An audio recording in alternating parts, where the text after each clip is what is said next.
but the rest of the dwarves may be along soon. Emma's there, shaking her head at us already. She doesn't have none of it. But you know what? We're soldiering on, we're soldiering through, because we want to bring you all of the latest Villa news. So, Emily, apart from off and the splutters, how are you? Good. You were just saying about notes before we started. I made some notes, but I can't read my writing because it's just an unintelligible scrawl. So it'll be fine. Yeah, it'll be fine. We'll make it up. It'll be like a little test, a little test of how the weekend went. And Emma, how about you? You've got any notes this evening?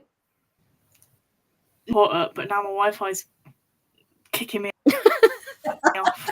So more one thing at once, a bit like me. So we've had to close it. I'm not going to guess. Like laptop, like human. Yeah. Yeah, that's all right. I'll feed you the information, and then you can come back to us with Thanks. with what's going on. Anytime. That's what I'm here for. Now, so the weekend wasn't really what we expected, was it? So the drama of the Women's Championship fully came to the WSL this weekend, not just in the Villa match, but throughout. We had red cards, we had penalties, we had 6 goals. Unfortunately, they weren't all ours. And everything else that you could possibly throw at a football match. And we can't wait to get into it. But before that, we've got a couple of bits of news, haven't we? Rachel Corsie has been confirmed she's undergone knee surgery. I think it's 8 weeks she's going to be out. Might have just made that up, but it's a good chunk of time. But we are sending our love and hope that goes incredibly quickly and smoothly for her. And of course, on happier news, Georgia Mullets has signed a longer-term extension to her contract, keeping her at the club till 2027. Emily, does that really show Robert DePauw's what he said when he first came? Like, he's invested in the youth and he really wants to see this through. I'm pleased that they're on board for, once someone's come through the academy, keeping them on and keeping them developing with the first team squad. I mean, because she did play a few times last year. I'm curious about how many minutes she's going to get this year, especially with bringing Gabby Nunes in. But I wonder if maybe she'll go out on loan in January, perhaps. But yeah, I'm glad that they've shown that investment and they want to keep investing in her by keeping her at the club. Yeah, and the fact, like, even in women's football, like a 3-year contract is still is really, really good, isn't it? Which is mad to say. Emma, are you happy she's sticking around? Yeah. I really think she's been injured, hasn't she? So yes, I thought she'd be on a season-long loan, but that's probably why she hasn't gone out on loan. But that's what I was expecting. Once she's been on loan. No, go on. There's a bit of a lag. Do apologize. She's like, once she's been on loan and developed, I feel like she'll be like a great asset to the team because she's already really fast and like really attacking. So it will only come with time. Yeah, absolutely. That potential. Yeah, sorry, Emily. What were you going to say before? I was going to say I hope they've learnt a lesson from Laura Blinkler-Brown and looked at where, like, how the trajectory of the prices and things in women's football are going and thought, where's she going to be in a couple of years' time and where are the prices going to be, and the buyout clause hopefully isn't something that the big clubs can just be like, oh yeah, we'll pay that. Yeah, exactly. So because obviously Laura Blinkler-Brown, it was 200,000, wasn't it, her buyout clause? You just think a couple of years ago that would have been mad, but actually, like you're saying, with that trajectory. And speaking of surprises, look who we've got. Hey! Good afternoon, good evening. I am still like a tomato. But a beautiful tomato. Thanks for joining us. So you found your keys in the end? I'd left them in the boot before I'd gone out on the walk with the dog. Bear in mind, it was an 8k walk and we were out for 2.5 hours. I was very lucky the car hadn't locked itself. Slightly less lucky and even more lucky that someone hadn't just driven it off. Like, that would be so your luck, though, wouldn't it? Oh, it would have been pretty rough. Pretty rough evening. But you get to spend it with us. Yeah. You're welcome. Well, thank you for making it. And again, the chaos reigns supreme, and that's what we love. No, Sophie, we were just saying how good it is to keep Georgia Mullet at the club. Yes, definitely. But yeah, I agree with what Emma was saying about her going on she probably would have gone on a season-long loan, but she was injured. Sorry, just laughing at the cat in the background. He's also got big opinions about Georgia Mullet's injury and loan and contract situation. Honestly, there needs to be more animals in on podcasts, and that's why we're providing it, because such entertainment. He might actually come and make his face known, but he usually just likes to scream from a distance. Come here, say hello. So if we do see a cat popping up, it is real. We can all see it. Not imagining things. Oh, there we go. It's getting close to Halloween. You never know. You never know. So really good news for the club that Georgia Mullet is staying until 2027. Now, I'm looking around the ahead of Brighton, there we go. A flash of cat. Yeah, he decided to change my screens over so that I couldn't see anything. Hey, it's a guessing podcast. That's it. That's fine. Who knows what's going on? Certainly not us. And that's fine. He's settled down next to me now, so he'll probably be quiet for about 20 minutes. Okay, we've got a 20-minute window. Right, let's go. So, ahead of the match then, we all said, right, Brighton have had such a good window over the summer. They've strengthened, they've surprised teams like City. They only managed to get one past them, didn't they? We couldn't compare the team of last season to our team of last season, could we? Because everyone was like, oh, it might be like a 1-0. We might just get it like before. But yeah, we just couldn't do that, could we? A whole new enemy, as it were. So Sophie, kind of going into this game against Brighton, what were you expecting from Villa? I was expecting it to be a close game. I thought both Villa and Brighton have, like as we were saying, they've both strengthened a lot in the windows. To be fair, I don't think Villa looked good, to be fair, from the start. But yeah, I was kind of expecting it to be sort of, I don't know, my brain's going to sleep. But yeah, no, I was expecting a tough game anyway going into it. Yeah, definitely wasn't going to be a walkover, was it? I was hoping we could get like a good Jordan Nobbs outside of the box. Classic. It was the only thing missing, really, wasn't it, from that match? And everything else chucked at it. Everything else. Literally everything else. Yeah, Emily, were you going to say something there? I was going to say, because going into it, obviously Brighton had opening weekend, they smashed it out of the park, and I can't remember how to say her name. Kiko Seke? How you say her name? Yeah. Got a hat-trick. And then the following week they lost, but in the end it was only a narrow loss to Man City. So I thought going in I was a little bit worried. But I think on balance, I don't think it was a 4-2 game. Definitely wasn't a 4-2 game, and we're going to talk all about it. Hi, Chloe. Chloe says hi to the gang. Thank you for joining us. First comment of the evening, Chloe. Well done you. Well done you. Thousands would have been in your position. Do you remember people used to do that? First comment, just under everything. They still do it on TikTok. They still do but it. Now TikTok has a function that shows you when you go into the comments which one was actually the first comment. So people can't. Oh, that's fantastic. Like, why? Why is that a thing? But oh dear me, TikTok. Are we all too old now? Is this what it is? Emma's like, no, I'm the youngest one. But yeah, right. The old one in charge. We'll get on with it. Now, the team were unchanged from the team that had played Spurs previously. Now, although we had a midweek fixture as well, were we surprised by that starting lineup? Emma, would you have liked to see anyone different actually starting? Oh, I can't remember who was. Can't remember the lineup, can you? I'll tell you what, we'll go to Emily first. You have a quick look at the lineup. Yeah. And then we'll come back. Anytime. Emily's like, oh no, I wasn't ready for this question. Trying to read my handwriting. We're a professional podcast, everyone. Thank you for watching. Keep on going. because it's. I love that I'm asking a question. I also can't remember who started. Let me get right lineup for everyone involved. Right.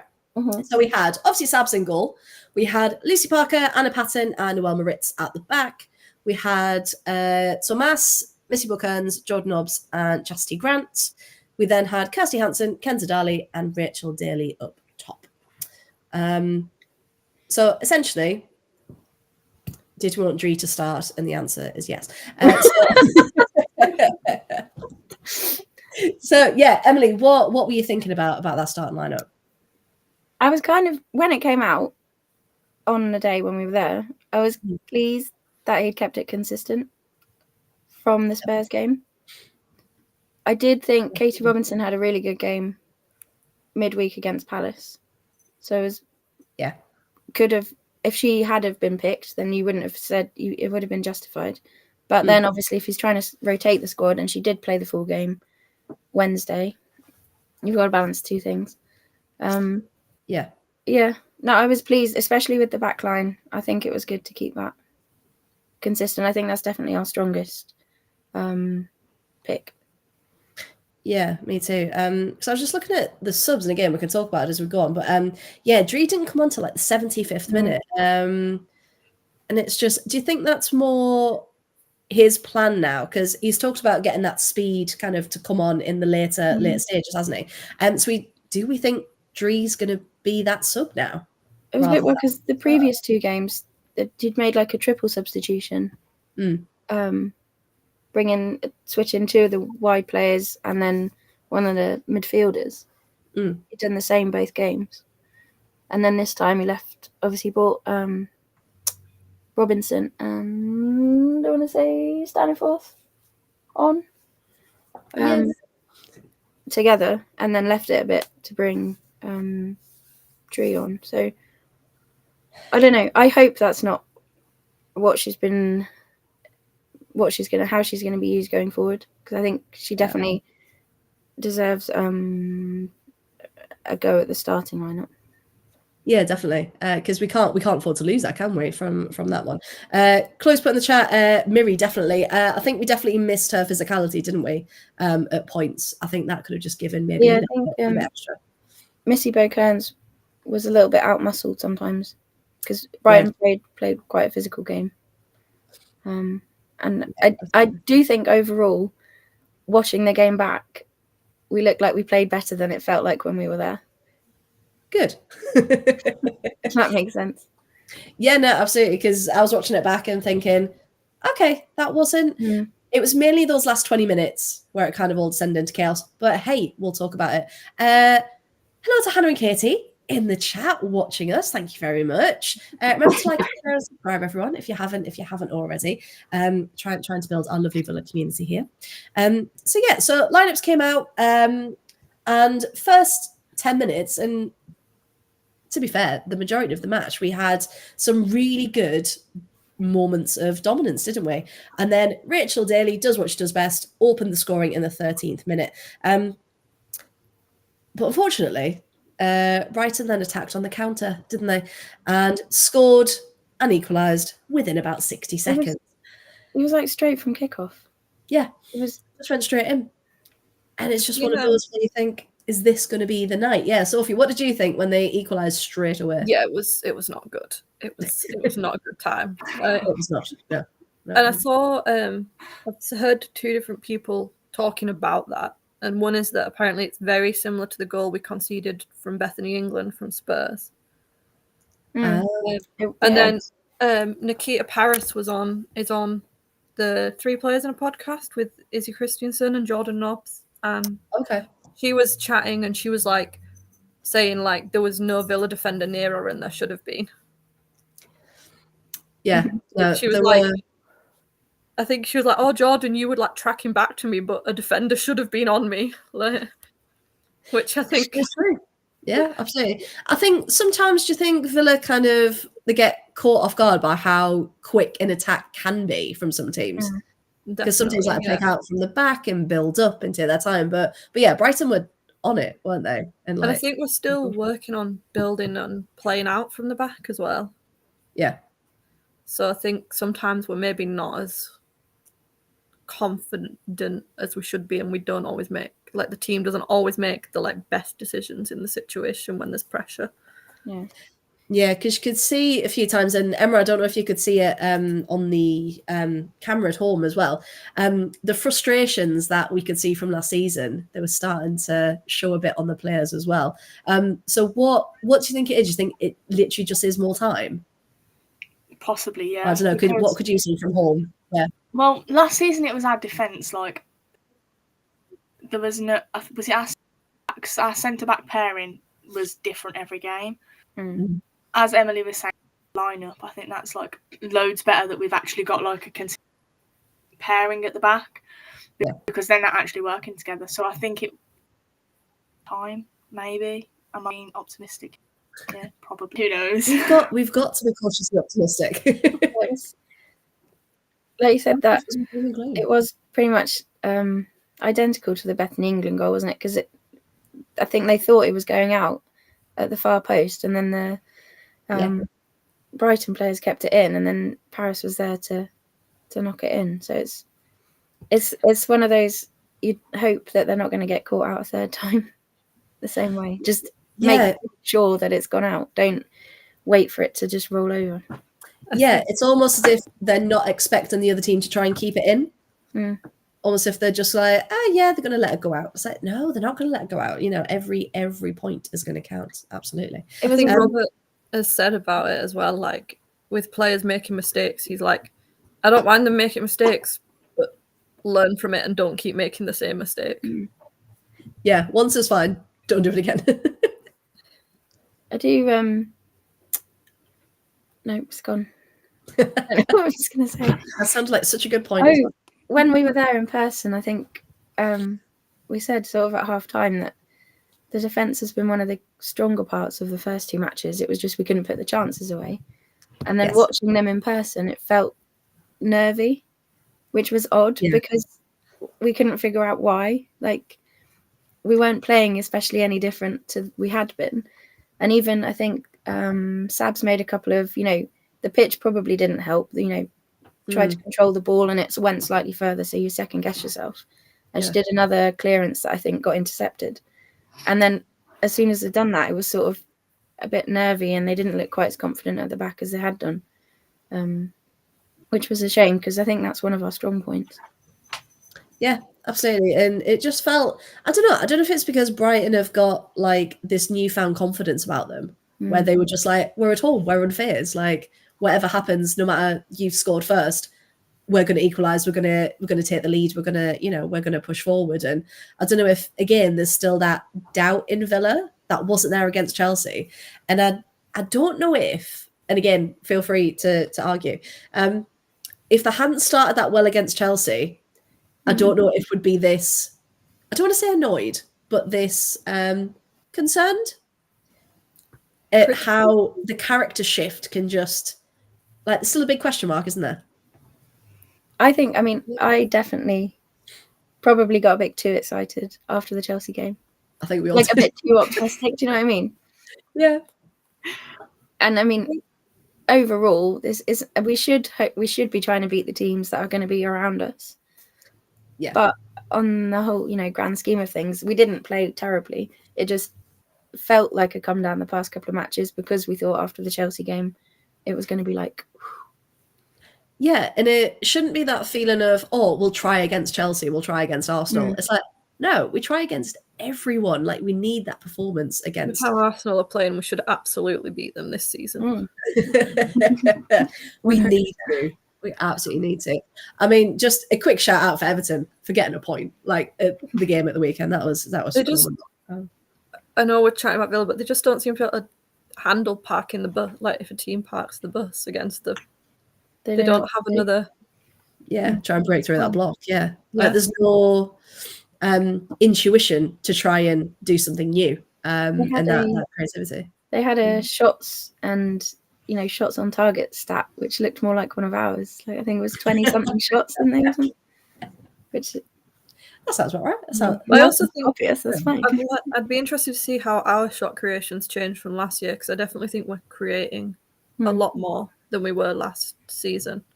Oh, definitely. Yeah. We just can't quite seem to find the back of the net. But Well, that'll come, hopefully we get right? a few more weeks with Sean Grota. Like, Exactly. I mean, if we've got Sean Gorder and what he's done with Bunny Shaw and what he's done with City, give it a bit of time, and we'll have all of the golden boots, just the whole trophy cabinet. That's what it's gonna Rachel be. Daly's currently leading the top goal scorer. I saw that stat earlier. Yeah, there we go. See, she's back on track. Exactly. She's going again. She's good. She's going good. So Paris equalised, of course, within about a minute, and then it took until the 38th minute for Pauline Bremer to put Brighton in front. And again, couldn't really argue, could we? As a nice little goal, just again, I think defensive errors there. Yeah, it did come from another one of our mistakes, I think, didn't it? Loose pass, turnover possession in our own half, and then Brighton are away. Yeah, But that's the thing that Brighton did differently. When they got those couple of chances, they took them. yes, yeah, absolutely. And again, we were saying that at the time, weren't we? Every time Brighton got the ball, it looked dangerous. Whereas we got the ball, we tried to do something with it, but it never felt like it was going to amount to much. And that was the frustrating thing. I also think, in general, I made a note about it, I think. In general, I think because we're doing so much build-up play out wide, like with Kenzadali and Chastity Grant making all those runs and that overlapping play.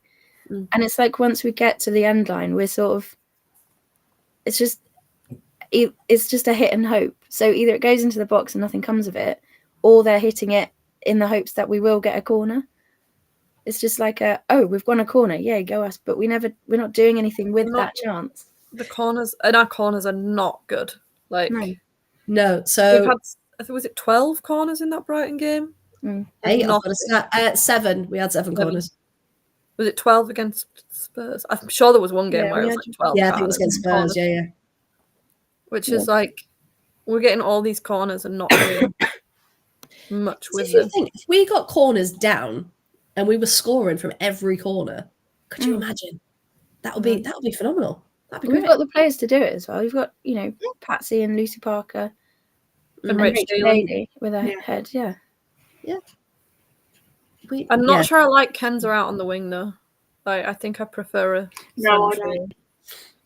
Because she drifts in anyway, doesn't she? Yeah. There's like a little gap where she should be. I'm also curious. I think I don't understand the corner penalty, corner takers. Like the concept, I don't know. But I think in the Brighton match we had Kirsty Hansen taking some. Yes. Which is a bit weird because it was always Kenza, sometimes Lucy Staniforth. And when Leon's on the pitch, I think we should get her taking the corners, but I don't understand the reasoning behind that. No, because you think maybe if they were switching up, trying something different, but they're not really. But then I guess if we're not making like all our corners have been pretty poor, so maybe changing up the corner takers. That's true. Yeah, fair. Yeah, we could do that and see what comes of it. Yeah, absolutely. Like, who's actually going to get on the end of it? So I was saying last night on the Absolutely Women's Football Show. For example, Izzy Goodwin in the Championship is always a player that will continue to run in the box, even if she hasn't got the ball. She's always that second in, and she's there as an option. And it felt like Villa needed someone like Izzy Goodwin to just be in the box. So I was watching the game back, and again, all of these crosses coming in. we were doing some stats, weren't we? How many crosses? And just no one was there. No one had actually made those runs into the box. So we're almost anticipating the counter straight away. And they just kind of held back. And it's just, I don't know, where do you think that lack of attack's gone? I wonder if it's partly like our midfield wasn't quite strong enough. So then Rachel Daly drops a bit deeper to kind of help out. But then she's not there to make those runs into the box because she will stay in the box. And that's, it was so frustrating watching it. Because obviously you can't interfere, can you? So then we get to half time. I think, right, 2-1, not the end of the world. Still got another half to go. And then we get a penalty in the 55th minute. Emma, when Rachel Daly stepped up and you thought, right, okay, this is going to be 2-2 now, was it more of a game on back in the game? Or how did you feel at that point when we were back level? Do you think we could have kept it? Yeah. Oh my god. Yeah, I felt like delay. It's just like not cooperating tonight. Like it's clearly I don't. Like but yeah. We'll send a carrier pigeon. Definitely felt like we were back in the game because we were only 1 goal down. Do you know what I mean? Like, you know, we were deflated, but so I was like, okay, if we play well this second half, we could still bring the 3 points. If not, you know, we've still got a point. So it definitely made me feel very optimistic. But then the drama happened. And then it all went wrong. Can I just point out for that penalty as well on that Rachel Daly scored? It was because of a foul on Patsy in the box. And I'm like, you're a centre back. What are you doing in the box? She loves it. She loves a good run into the box, and it's so funny. She loves a little run. Does our Patsy? And yeah, it was, and she was like the first one there as well, wasn't she? Yeah, I think the ball came in and sort of it looked like it was going to go to Daly, and Daly was like, "Oh, okay, you've got it. I'll move out the way." And then obviously she gets tripped. But yeah, it was just again positioning. Like you don't mind a little run in that case, and hey, she's got the long legs clearly. Exactly, we need to utilize them. Yes, absolutely. So 2-2, we all kind of went right. Fair so far. We both had chances, both struggling to convert. Both keepers making some really good saves to keep us both in it. And then, as we just said, all hell broke loose. Now, so this was the 76th minute.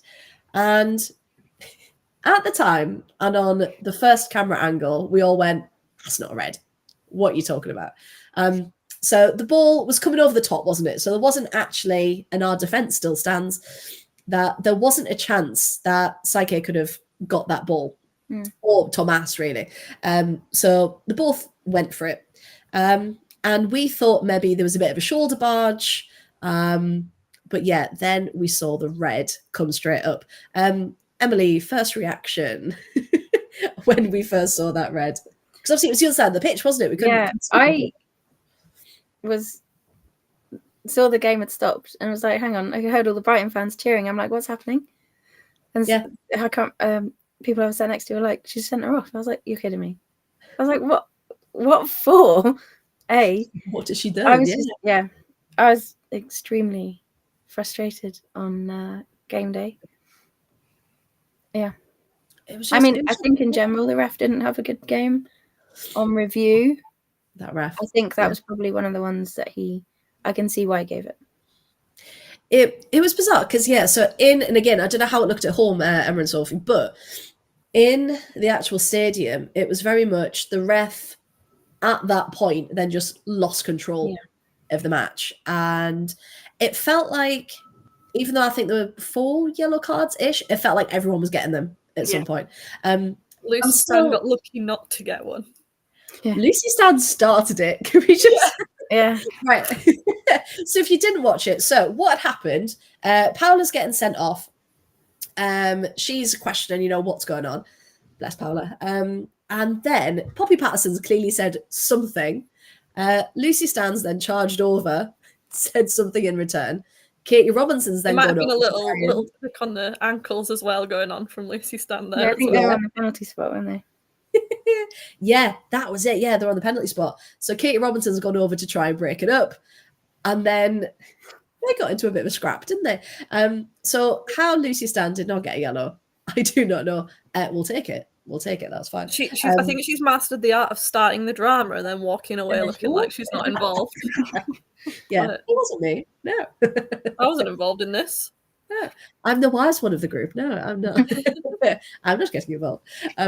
But yeah, absolutely. So there were yellows all round in that case, and that was Poppy Patterson's first. What did Sabrina D'Angelo get the yellow for? I have no idea. I don't know. It was our free kick. We Yeah, thought at the time Descent. yeah. I watched it back.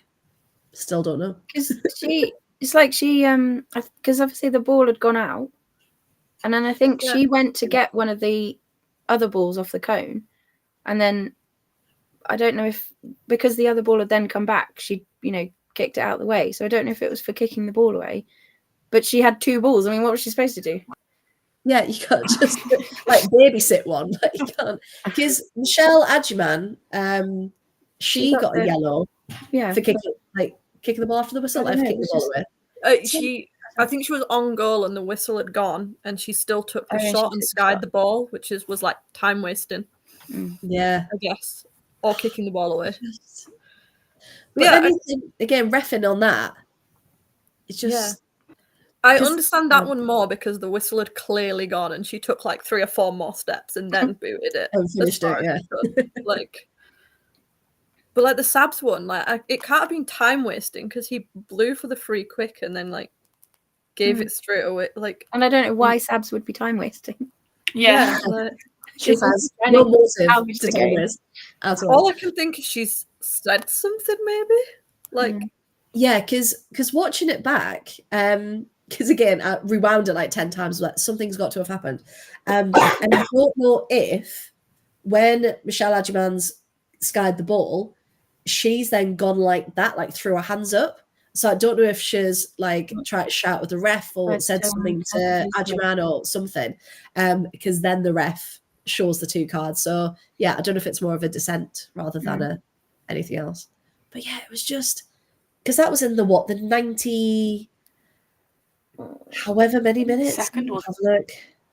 90 plus 1. Yeah. Can we just take a minute for the 10 minutes of added time though, please? 10 minutes. right. It's like the World Cup again. Also, when he gave Poppy Pattinson the second yellow and he didn't realise that it was a second yellow, and everyone was like, that's a second yellow. Shout. Yeah, so we were shouting. I think Lucy Stan went over and shouted, Yeah. and Rich Daly as well. And then on the feed, watching it back, people in the stadium are shouting as well. And it's just like, if you don't know, like that's what your little notebook's for, or on the back of the card, like you're writing her name down. So yeah, I have no idea for that one. So that was initial thoughts. Since then, there's been a second camera angle released because it was announced that the appeal for the 3-match ban has been unsuccessful. Yeah, Emily, that second camera angle wasn't good, was it? No, I can see why. There's a definite movement backwards with her elbow. There's Whether definitely a bit of a- what she intended to do with it, nobody knows except her. It's like Well, if you're going to do that in the box, Yeah, like, then I you're giving can- the referee the option to, yeah. no. You're making it easy for him to Yeah. give you that sending off. And isn't that the second, like, penalty she's given away? Or the Although I second do think the card other in the one box? was one that I think that was a bit dodgy. Well, yeah. Yeah. But yeah, it's never. But yeah, it's both of them have been as a result of play to do with her.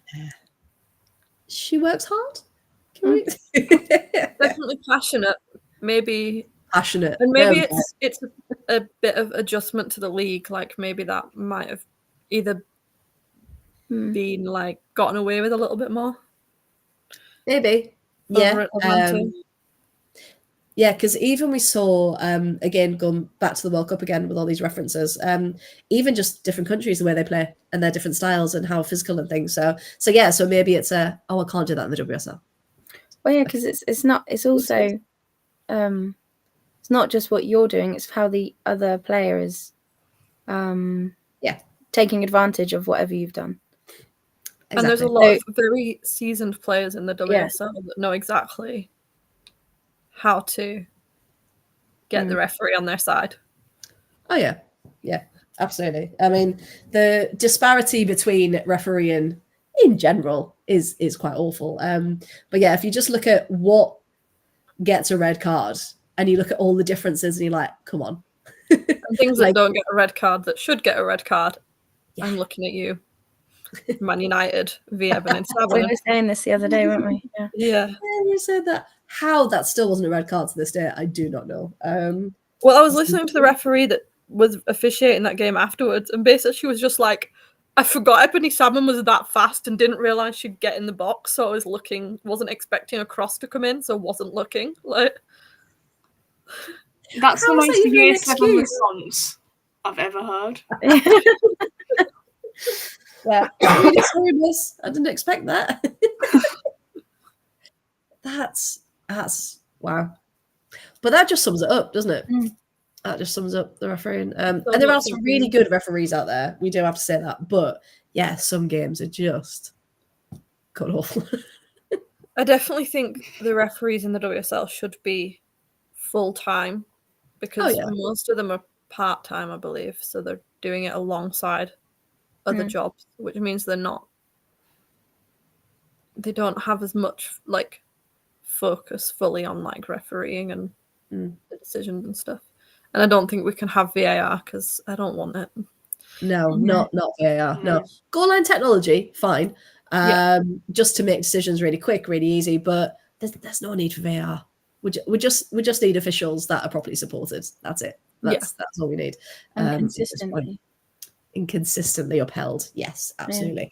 Now, interestingly, what were we going to say? I was going to say, even in our game, I think it was earlier on while it was still 2-2, because obviously Rach scored the penalty, and the momentum was kind of all with us, and then she gets clattered in the box by.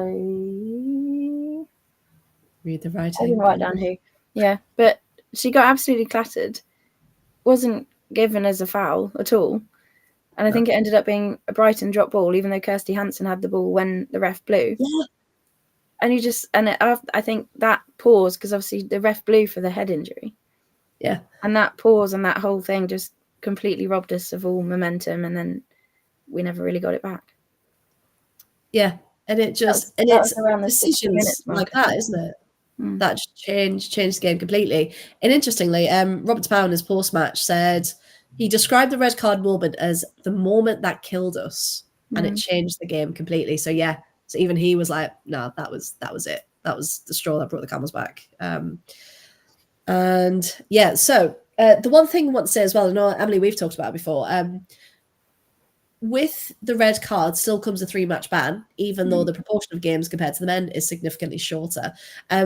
So in the women's game, just for parity, should the match ban be lowered? Sophie, do you think? I think a 2-match ban might be better, but then I can see why they keep it at the 3 matches. Yeah.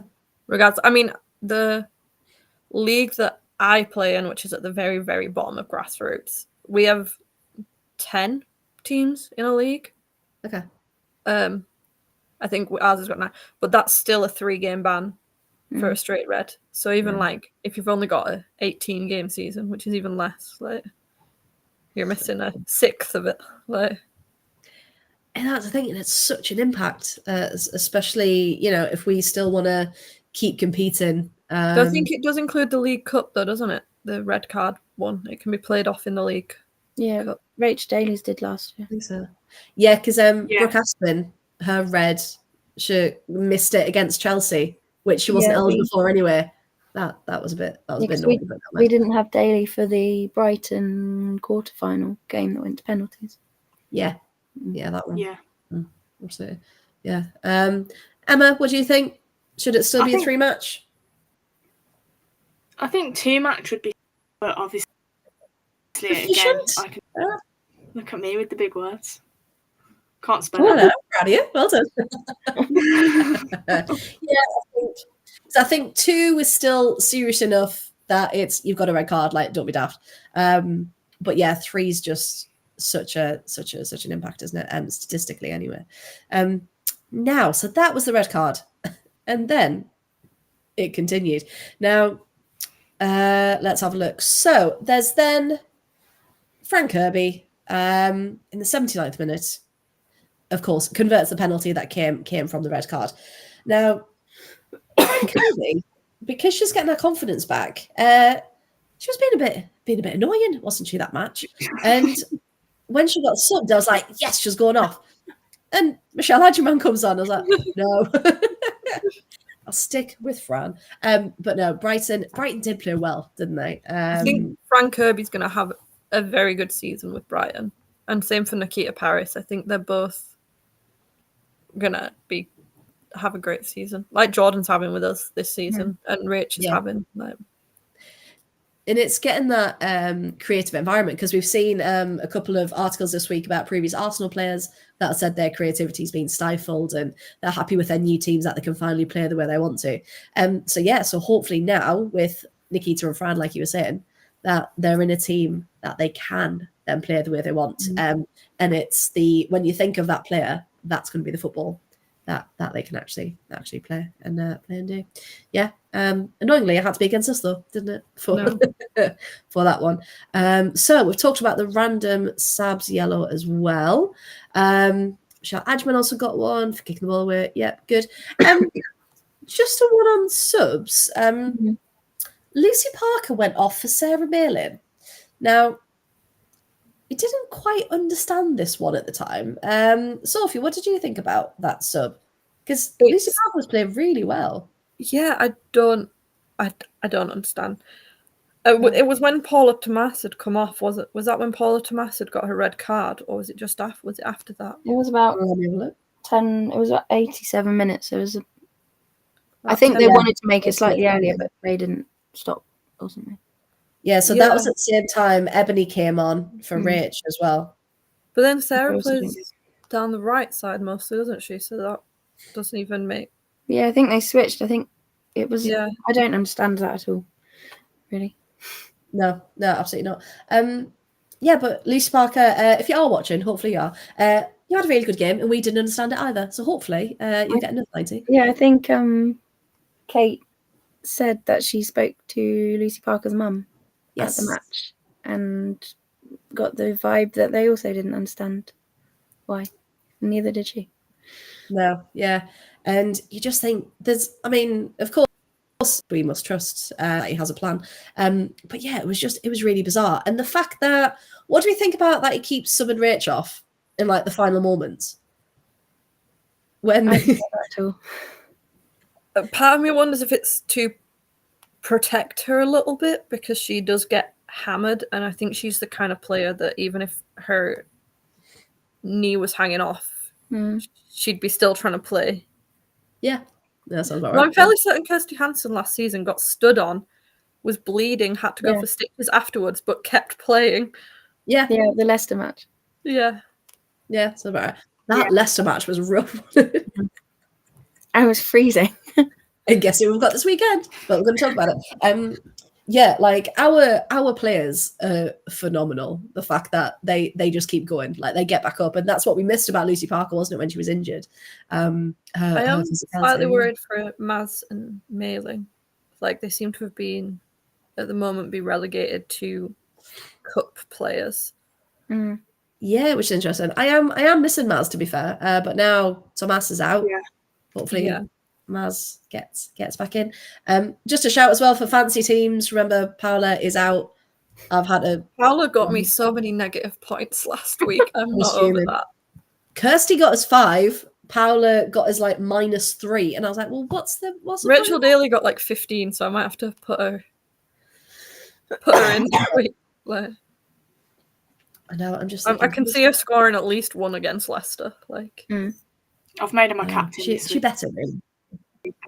Yeah. I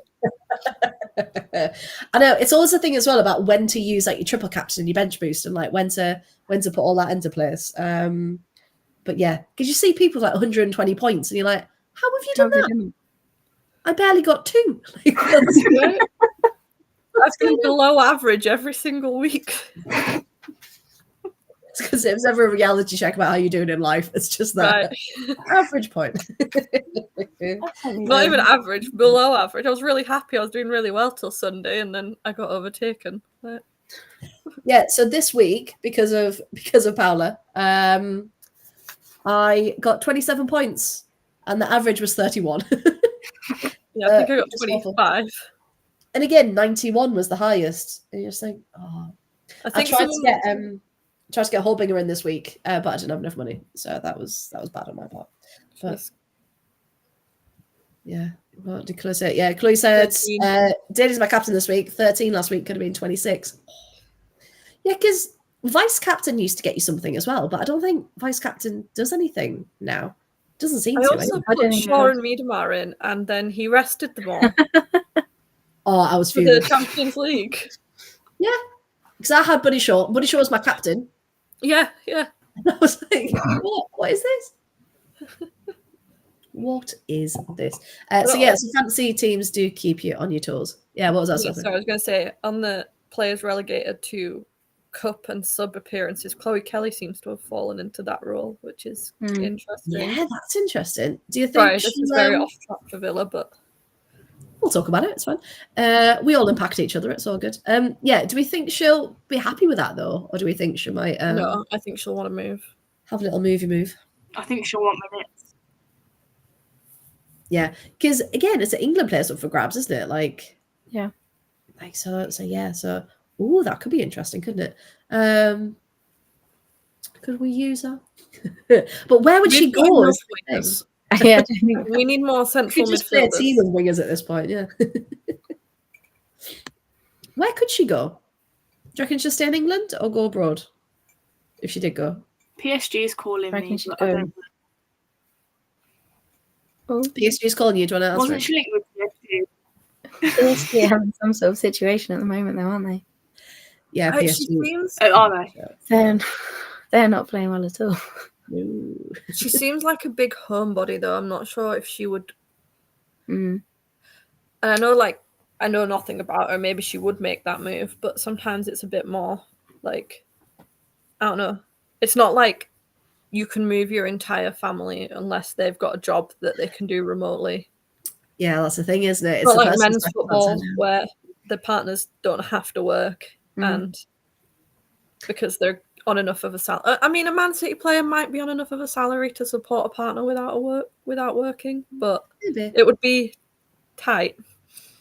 Yeah, it wouldn't be as comfortable as in the men's game. Yeah, I think the average WSL salary last season was 47k, so it's a nice salary. I would not complain at that, but yeah, but still a long way to go for what they've got to put up with. Absolutely. Yeah. So what's the space then? We'll see where Chloe Kelly goes. Now, one more thing that Robert Powell did say in his post match. He said they played okay, but lost focus. So they've just got to keep the focus and play our game. Other side noises aren't important. So there you go. Side noises, not important. You heard it here first. I think losing focus is probably good. I think that's what happens for a few of the games. Like people switch off for like half a second and that's all it takes, isn't it? Yeah, especially when you've got like Bethany England and Fran Kirby and players like that around. Nikita Paris. All these darn good players who know what they're doing. How dare they? How dare they come forward? Now, coming on to a couple of stats. So we had 16 shots, only 4 were on target, compared to Brighton's 10 and 4. And they scored the 4. So, yeah, we just need to be a bit more clinical, don't we? But we've said that. We've said it for years, probably sound like a broken record at this point. But, yeah, definitely need to be more clinical. We did. Possession was pretty equal, 55-45. You think, does that make 100? 50? Yeah. This is cold. It's a thing that I can't do maths anymore. But yeah, it just doesn't add up, does it, the amount of chances we're getting. Emily, you said something earlier about the stats about our right-hand side being overloaded. That graphic from Sam, I want to say. Is that what it's called? Yeah. Yeah. Lovely person. Total touches so far in the WSL and then touches in the attacking third. And we had on this list, which is what, top 20 maybe? We've got Anna Patton, Jordan Nobbs, Noelle Moritz are all in the top for number of touches so far this year. And it's sort of just backing up what we can see, which is that a lot of the players going down that right-hand side, especially from the starters, when you've got Kenza and Chastity taking it on further up. It's all building from the back on that right-hand side. We've just got to do stuff with it, though. Yeah. It's almost as if we need like a focal point in the box. Mm. We need a striker. I mean, to be fair, our striker is on track for the Golden Boot right now. Yeah. So we'll say we need a focal point, but she's definitely there. We did have, even after we'd gone down to 10, I think we had our fair share of chances. Like, I think... Yeah, I was proud of that, yeah. When it was 3-2, I did think, you know, we can could've still got get something from this. Yeah. Yeah, we could get 3-2. And just Michelle Ackerman, who Just killed it. Just what a like talent you say, she's going to be. Yeah, she was phenomenal. Like you can't take anything away from her. She's so good with that one. But yeah, she's just different. Sort of another decision the ref got wrong. Just putting it out there because it was right in front of us. I think Dree had a sort of half shot that went across the face of goal. Yeah, and I'm positive the keeper tipped it around the post. But the ref was like, a corner, shouldn't it? This is a goal kick. I was like, it's not. This happens so much in the WSL though. Like Hannah Hampton definitely got away with one last season, and you could see it in her face. She knew she'd gotten away with it. Like she tipped it round the bar, and then it got given as a goal kick. And on her face, you could tell that she knew she'd gotten away with it. I'll take it. Yeah, because Dree nearly had a chance as well, didn't she? She just couldn't get her feet quite right. Was that the cup game or was that the Brighton game? We've all merged into one now. Probably both. Probably both at this point. There was one in the cup game where definitely should have gone in. But then you think, well, if she's only coming on for the last 15 minutes of a match, has she got time to really settle in, get that confidence going? And get because we know what she's capable of. I also don't get. I think each time she's come on, maybe not in the Chelsea game, definitely the last couple, she's been playing on the left hand side, which I don't. I think right hand side is her stronger side. That's where she's played most often, and I don't really get not playing your players in their strongest position. Yeah, because like you said, we haven't got a lack of options. No, at that position. Yeah, that's true. And I don't understand really why you wouldn't. Yeah, because as well, there was a moment, wasn't there, where, again, go back to what we said about everything coming down the right. Dree was just by herself on the left. And it's like, space. Just put it over, like, put it in some space, switch it up. And yeah, so I don't know if, because she's then on the left and they're not expecting her to be there almost, then they're not utilising it. And not making the most of that area. So yeah, it was interesting. But I think there's been a couple of times when there's been space open down one wing and they've gone through the more congested side. And I'm like, you've got a player in all this space. Like, use it, please. I was going to say, it's not rugby when you've got to go through everyone. Like, you can't. You can go to the other side. It's okay. Send a long diagonal ball. Yeah, anyone, just send it. So yeah, but again, we shouldn't panic. We're only, 3 matches in? But the fact that we want more from this Villa side is very, very good indeed. Now, one more stat that I'd written down.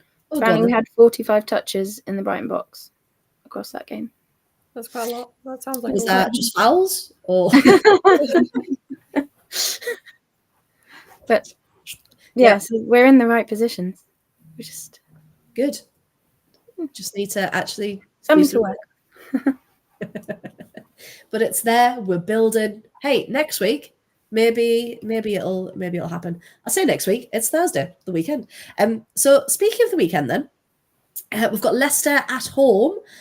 Kick-off at 3:00. If anyone's going to go, anyone watching at the moment. Is it not 2:00? 2:00. Oh, it said 3. Is it 2? I think it's 2. My reliable source told me. I'm going to be really, really early if it's 3. Hang on. 3. Yeah. Well, that's what it says on Google. What? Google says 2 for me. Google says 3. In Italy or somewhere. No. You know what? I did have my VPN to Italy the other day. There you go. No. Why is that so? The Okay. there's one in February that's the other way around. That's at 3. No, I didn't look that The far. return fixture. How have I managed that? Okay, it's at 2. It's at 2. Kick off. Wait, there we go. Thank you for all shouting. Right. I was very panicked because we've got a coach, and I was like, are we gonna be stressing for the coach? Probably not, because our coach doesn't leave Birmingham till very late. But no, I promise. Okay, I do apologise. My time zones aren't working, but that's fine. That's weird. Everything else is normal time. I'll have to investigate, but that's fine. So 2 o'clock this week, kicking off against Leicester.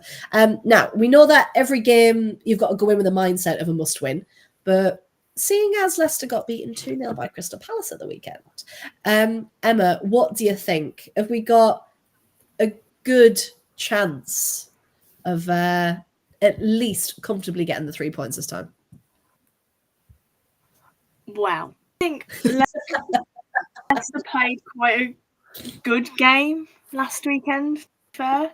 Okay. So I'm not expecting it to be easy, but I feel like this could be our week, because, you know, if it doesn't happen this week, I think cry in a corner. Did you say lie in a corner? cry in a corner. I'm lie and why not? Why is Emma lying in that corner? All right. She's having a nap. She's had enough. Sophie, what about you? How are you feeling about this weekend? Yeah, I'm fairly confident. Leicester don't seem to be at the same level they were last season, but Yeah. equally they lost to Crystal Palace last weekend, so they're going to have something to prove. And I think, did they get a draw against Spurs? Did I mark that? They only lost. Not Spurs, Liverpool. Liverpool. Yeah, they got a they draw. only lost 1-0 to Arsenal, didn't they? Yeah. So actually, their stats are kind of all over the place, aren't But they? I think that's more a credit to the league rather than any team being particularly like Crystal Palace have not. Yeah.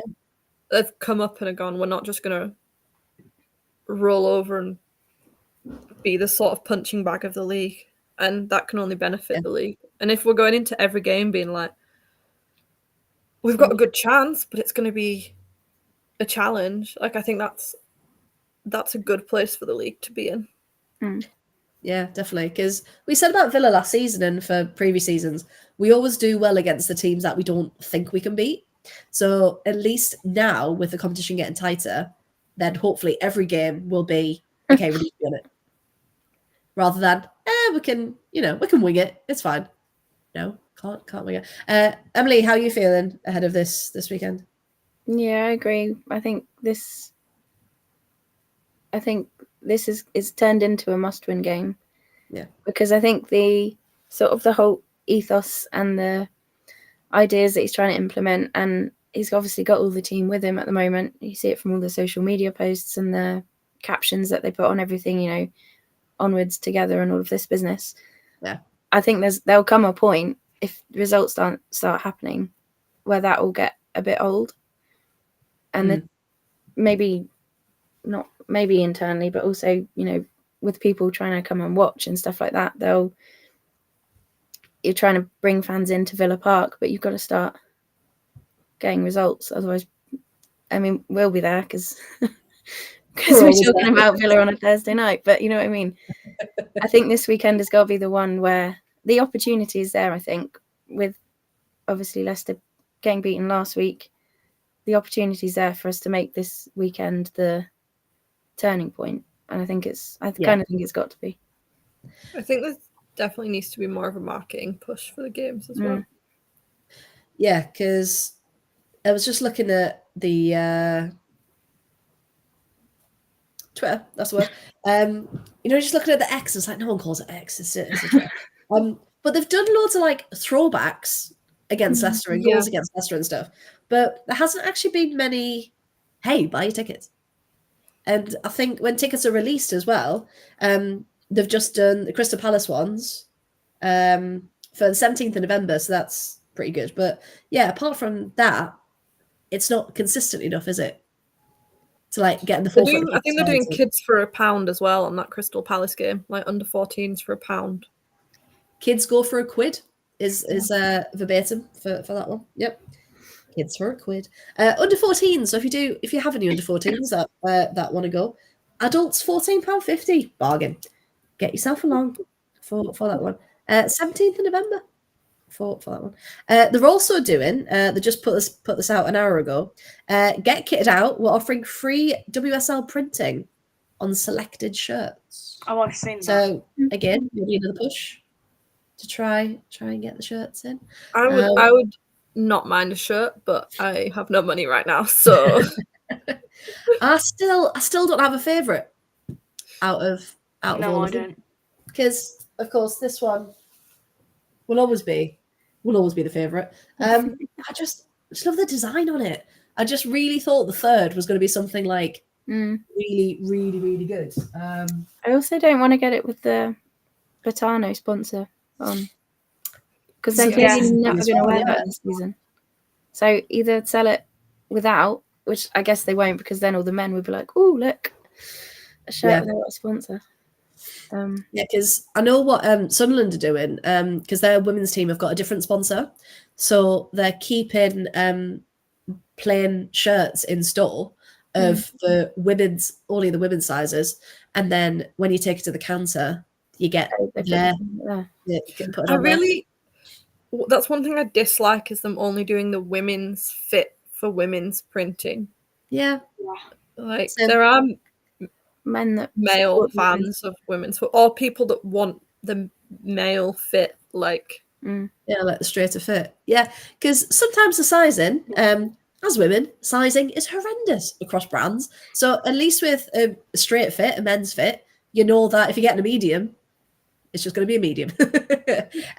Or you get a large putting over a hoodie. Like, you know what you're going to get with a straight one. Whereas the Adidas women's fit that I got it looked like a maternity top. I was like, what is this? I'm drowning in it. I got the next size down, and I was like, that's too much of a difference for one side. So it's just you can't chance it with the women's ones. So yeah, more straight fits, please, for the sponsors and those opportunities. Now, do we have any score predictions for the weekend? Emily, I'll come to you first. I was wildly wrong with the Brighton one, wasn't I? Well, I said 3-2, so I wasn't far. You were close. Yeah, what do you think?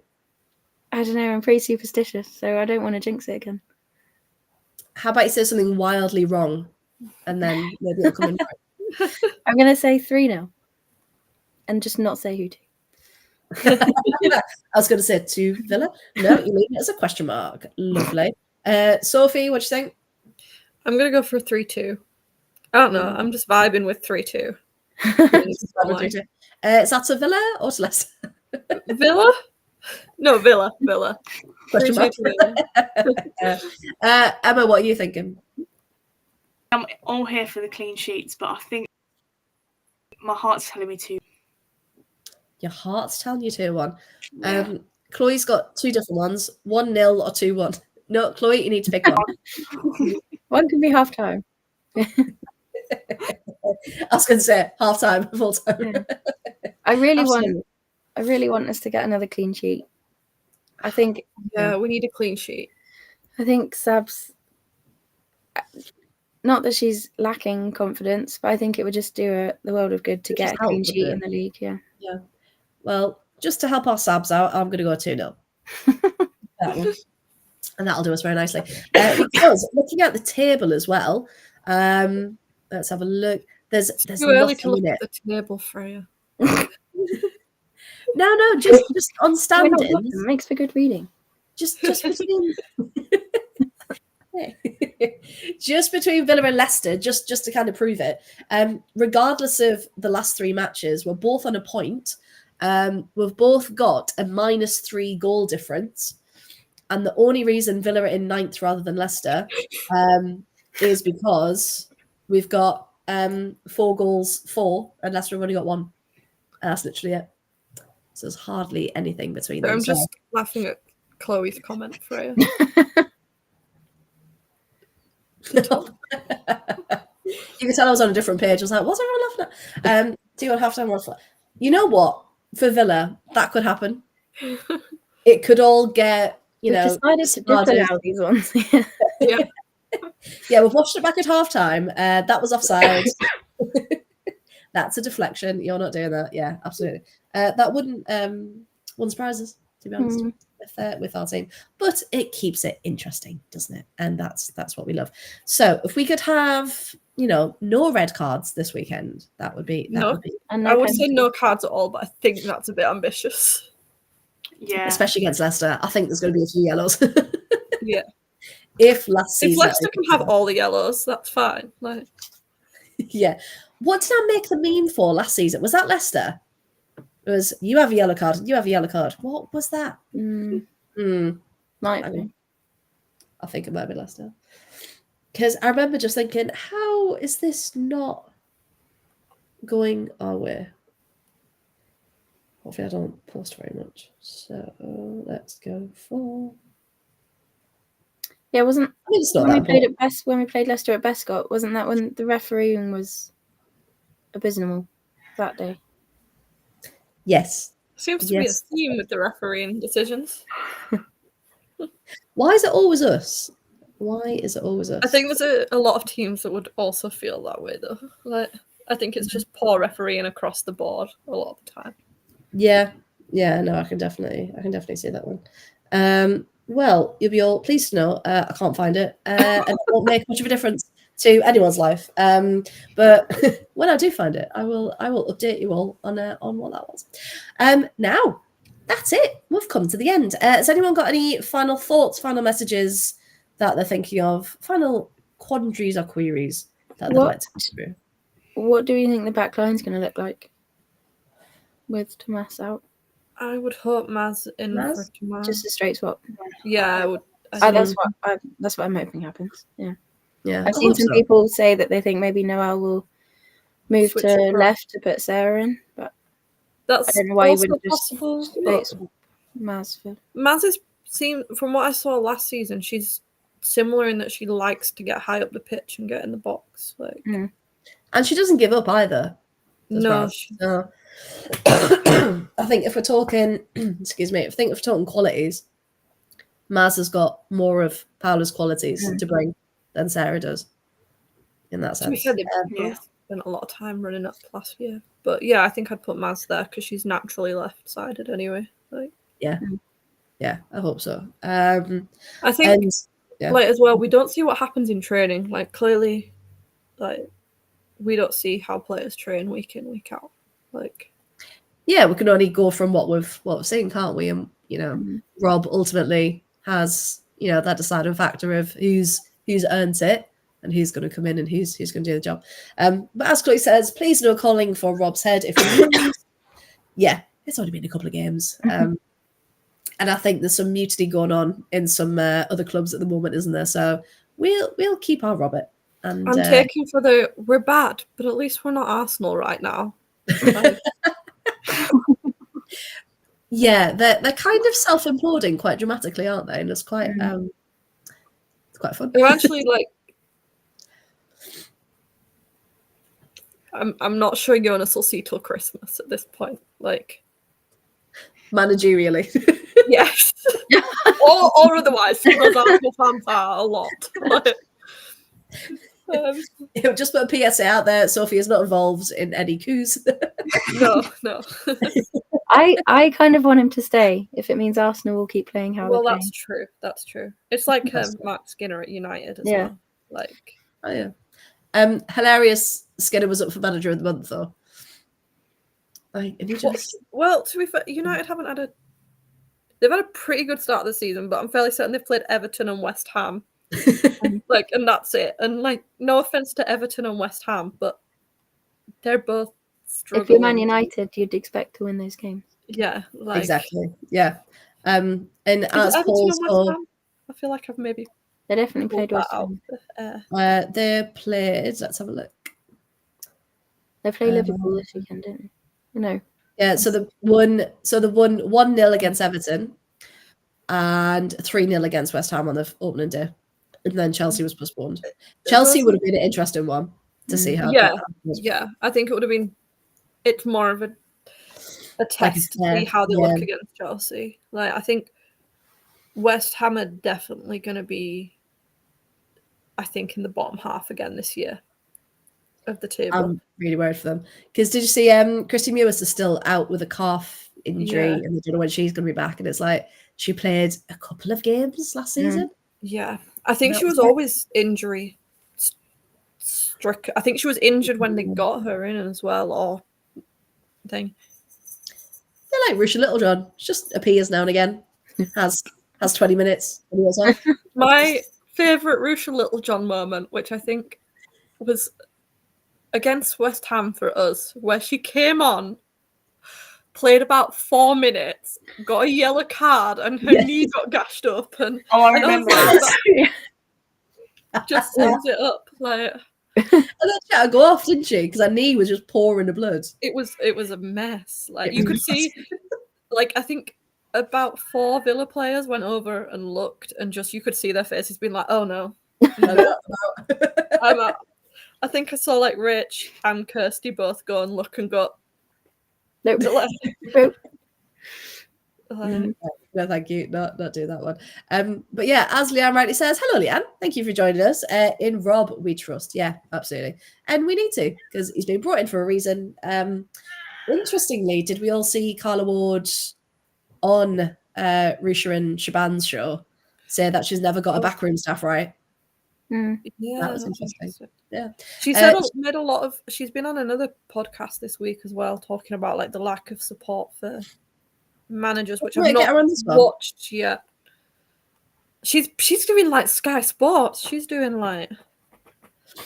Hey, she told me months ago, Carla, if you're watching, right? She was like, "Get us on your pod. We'll sort it." And I was like, "Yeah, let us know your schedule." And then someone gets. And she's suddenly at the Olympics, and for some reason the podcast goes out the window.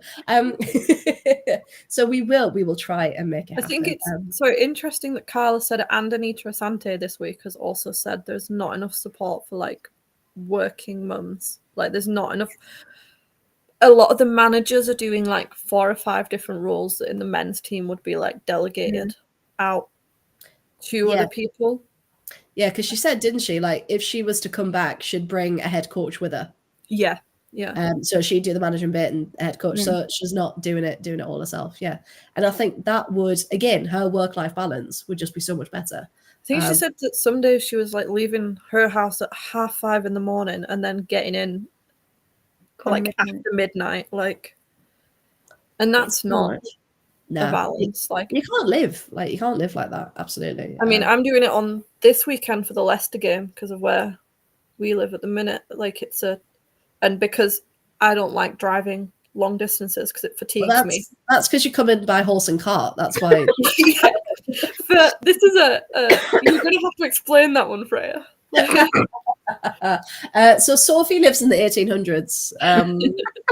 In her village, and everyone has a horse and trap. I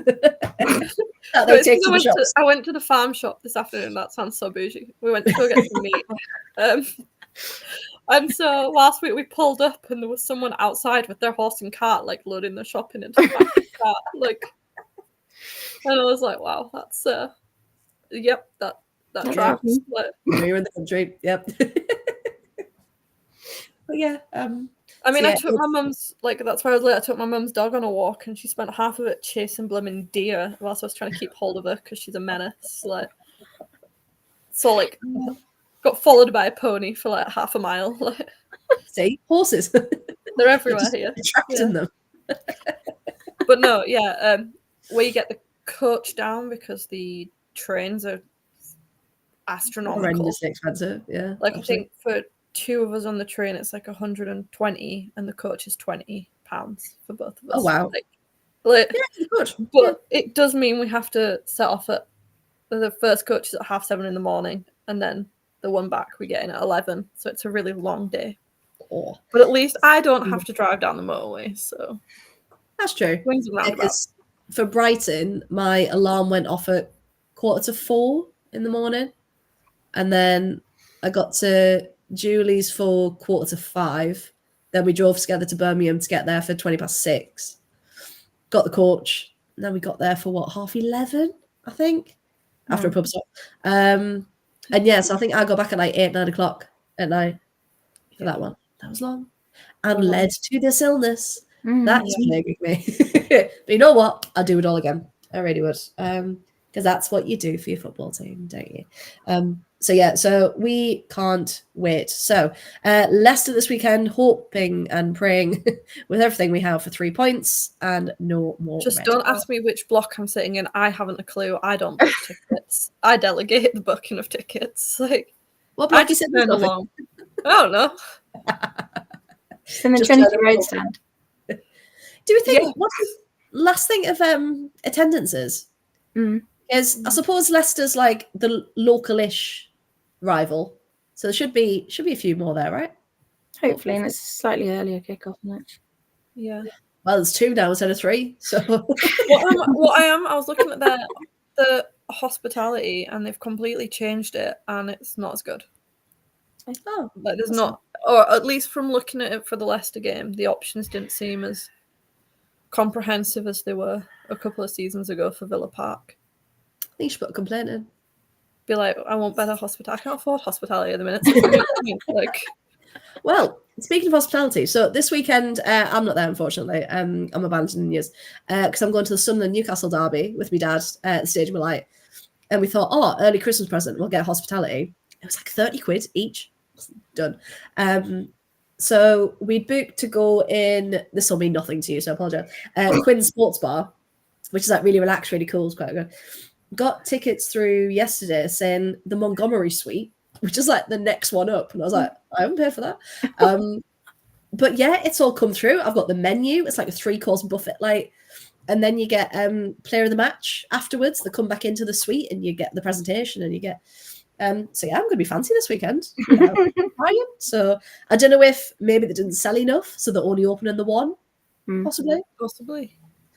I did the fancy hospitality at Villa Park a couple of years ago, and Rusha Littlejohn did a question and answer session. Was it as hilarious as I'm imagining? It was very much. She was in her Villa kit and had to give Villa approved answers. I think it was still Rusha. It still had traces of her personality. It still had her personality in there a little bit, but there was quite a bit of media trained kind of answers. So not her doing her impression of Jonas. That's brilliant. Yeah, no, it wasn't. It was more like so funny. I think it was. She must have already known that she wasn't being re-signed for Villa at that point, because it was towards the very end of the season. I think it was like June. No, June seems too late. May, I think. Yeah. And it was very much like they were asking her, and she was like, "Oh yeah, well, I'll be here as long as the club wants me, and like, I hope the team does well like next season." Kind of. It was kind of those kind of answers where you're like, "This is a very non-answer, stock answer." Yeah. For Rusha Littlejohn. Rusha. Don't change, Rusha. We do love you with that one. I'm just laughing. I've got a text off my best friend whose little boy's he's gone into year 7 now. Homework help. I'm like, okay, right, I'm in teacher mode now. So Abby, if you're watching, not that you are, I'll be with you in a sec for to answer all those homework questions for that one. Right then. So we are manifesting a win. We are manifesting the points for this weekend. Now, thank you to everyone who is watching at home. Lovely to see some new people in the chat tonight as well. Now, so this goes out live on Thursday. I'll get my days right. It's a Thursday at 7:30. Live every week, so we'll be back next week. If you don't follow us on socials, you need to. Socials. Do my best. So already on Twitter, we are at Part Pride Pod. If you saw last week, I don't have enough characters to do of the, so we are Part Pride Pod. Or you can go on my account, which is that one at T Writes, and I've reposted loads of stuff, so you can find us that way. We are also on Instagram, Again, I'm checking. And we are part of the Pride Pod as well. So we've got things like matchday vlogs coming up that we'll post snippets of on there and on my YouTube channel. So yeah, just like, subscribe, share, help us get the word out, and we'll build our own little community. So thank you very much, everyone, for joining me this evening. Hope you have a good time at the match. Enjoy. Bring home the 3 points. Absolutely. Before I die completely. Try not to have any sickness. Yeah, please don't, because I wouldn't wish this on anyone. This has been like a week in the making of getting my voice back. But yeah, good evening. Thank you. And again, we're back next Thursday.